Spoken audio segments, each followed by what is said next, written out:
2 বছর আগে আজকের এই দিনে জন্ম হয়েছিল এই পত্রিকার। তার মানে আজকে শুভ জন্মদিন। দৈনিক সাতক্ষীরা কণ্ঠের দ্বিতীয় প্রতিষ্ঠা বার্ষিকী পালন। বর্ণাঢ্য আয়োজনের মধ্য দিয়ে দৈনিক সাতক্ষীরা কণ্ঠের দ্বিতীয়তম প্রতিষ্ঠা বার্ষিকী পালিত হয়েছে।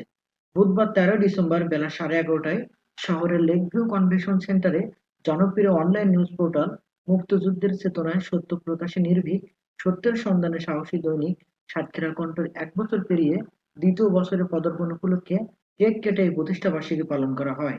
সাতক্ষীরা ও জজকোর্টের অতিরিক্ত পাবলিক প্রসিকিউটর ও দৈনিক সাতক্ষীরা কণ্ঠের সম্পাদক মণ্ডলীর সভাপতি অ্যাডভোকেট শেখ তামিম আহমেদ সোহাগের সভাপতিত্বে অনুষ্ঠানে প্রধান অতিথি হিসাবে উপস্থিত ছিলেন জেলা পরিষদ চেয়ারম্যান আলহাজ মোহাম্মদ নজরুল ইসলাম। এছাড়াও বিশেষ অতিথি ছিলেন বিশিষ্ট ব্যবসায়ী আলহাজ ডাক্তার মোহাম্মদ আবুল কালাম বাবলা ও বিশেষ অতিথি শামস ইশতিয়াক শোভন। পত্রিকার প্রতিষ্ঠাবার্ষিকী উপলক্ষে প্রধান অতিথি তার বক্তব্যে বলেন, সাংবাদিকরা দেশ ও জনগণের বন্ধু, বঙ্গবন্ধুর স্বপ্নের সোনার বাংলা গড়তে মিডিয়ার অবদান অপরিসীম। তাদের নিরপেক্ষ দৃষ্টিভঙ্গি থাকতে হয়। একজন সাংবাদিক তার লেখনীর মাধ্যমে যেমন জাতিকে জাগ্রত করতে পারে, তেমনি সমাজের অনেক ক্ষতিও করতে পারে। এজন্য সাংবাদিকদের সতর্ক থেকে মানুষের কল্যাণে কাজ করতে হয়। মিথ্যা, অসত্য লেখনীর মাধ্যমে সমাজকে যারা পিছিয়ে দেয় তারা জনগণের শত্রু। তাদের থেকে সকলে দূরে থাকতে হবে। দেশ এগিয়ে যাচ্ছে, সাতক্ষীরাও এগিয়ে যাবে। সাতক্ষীরার উন্নয়ন নিয়ে যারা ষড়যন্ত্র করছে তাদের বিরুদ্ধে সকলকে একযোগে রুখে দাঁড়াতে হবে। সেই শুভক্ষণটি দৈনিক সাতক্ষীরা কণ্ঠ পরিবার সহ পাঠক ও শুভানুধ্যায়ীদের জন্য গৌরব ও আনন্দের। এজন্য সাংবাদিকদের ঐক্যবদ্ধভাবে কাজ করার আহ্বান জানান তিনি। দৈনিক সাতক্ষীরা কণ্ঠের দ্বিতীয় বছরে পদার্পণ অনুষ্ঠানে বক্তারা বলেন, প্রতিষ্ঠার পর থেকেই জনপ্রিয় সংবাদ মাধ্যম দৈনিক সাতক্ষীরা কণ্ঠ সত্য ও বস্তুনিষ্ঠ সংবাদ পরিবেশন করে আসছে। তাদের এই ধারা অব্যাহত থাকুক এমন প্রত্যাশা সকলের। বক্তারা আরো বলেন, বর্তমান সরকার অবাধ তথ্য প্রবাহের ব্যবস্থা করেছে। এজন্য বর্তমানে সংবাদ মাধ্যমের সংখ্যাও বেড়েছে। বিশেষ করে ডিজিটাল সংবাদ মাধ্যম মানুষের পছন্দের শীর্ষে। সরকার বিরোধীরা বিভিন্ন সময়ে তাদের বাকরোধ করার অভিযোগ জানালেও আমরা দেখছি বিরোধী দলের লোকজন বিভিন্ন মিডিয়ায় টকশোতে তাদের মতামত তুলে ধরছেন।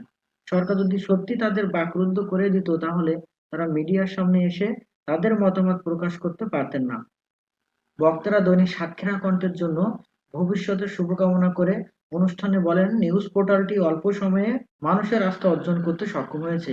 দেশের এই অগ্রযাত্রার দৈনিক সাতক্ষীরা কণ্ঠ আমাদের সঙ্গে থেকে দ্রুতই ছড়াবে আশা করি। দৈনিক সাতক্ষীরা কণ্ঠ যেভাবে উন্নয়ন, সমস্যা ও সম্ভাবনা নিয়ে কাজ করছে সেভাবে সকল মিডিয়ার এগিয়ে আসা উচিত। লাল সবুজের আলোয় আলোকিত দৈনিক সাতক্ষীরা কণ্ঠ পত্রিকার সাফল্য ও পাঠক প্রিয়তা বৃদ্ধি কামনা করেন বক্তাগণ।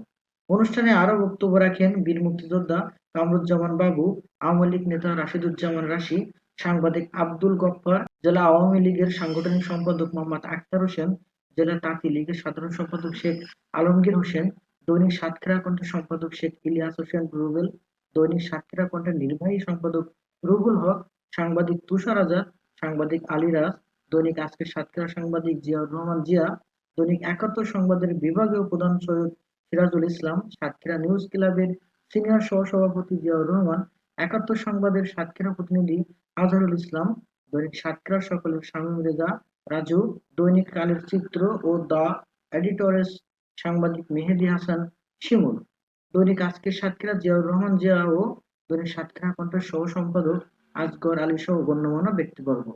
অনুষ্ঠানটির সঞ্চালনায় ছিলেন দৈনিক সাতক্ষীরা কণ্ঠের নির্বাহী সম্পাদক জনাব মোহাম্মদ নুরুল হক এবং সমগ্র অনুষ্ঠানটি পরিচালনা করেন দৈনিক সাতক্ষীরা কণ্ঠ সম্পাদক ও প্রকাশক শেখ ইলিয়াস হোসেন।